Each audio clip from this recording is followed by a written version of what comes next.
Okey, ada yang tanya macam mana nak transfer video daripada dashcam original Productiva ni ataupun MyEV, mana-mana lah produk yang ada dashcam AV version kan, AV variant, ke mobile phone ataupun ke komputer lah.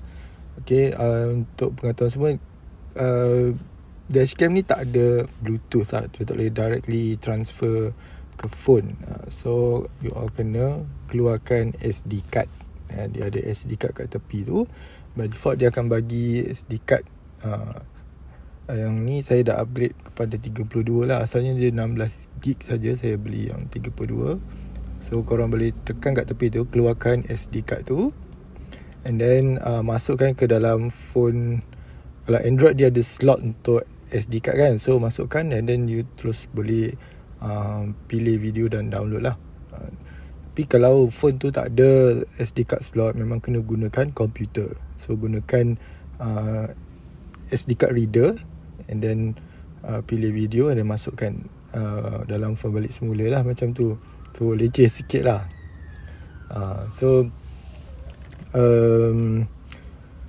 File dia saya tak ingat apa nama file dia, file format dia tu, bukan MPEG tau.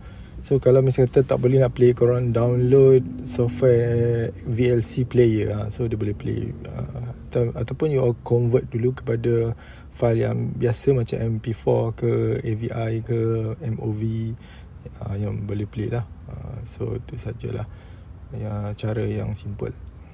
Okay, so saya juga nak tunjukkan juga macam mana untuk format video, ataupun nak format SD card. So cara dia simple saja.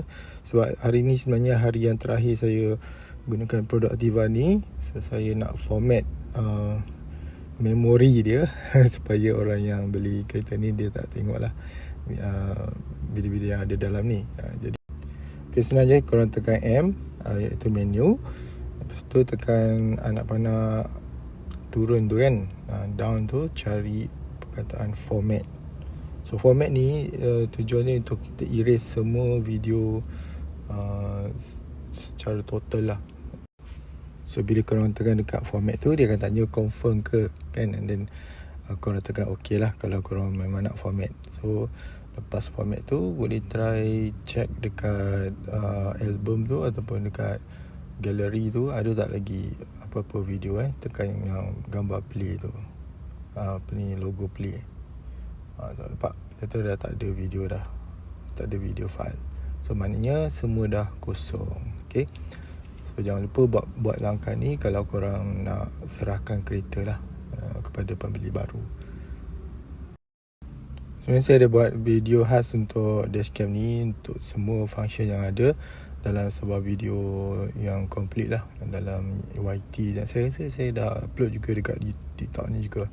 So korang boleh tengok lah untuk function-function yang penuh, video penuh fungsi dashcam ni.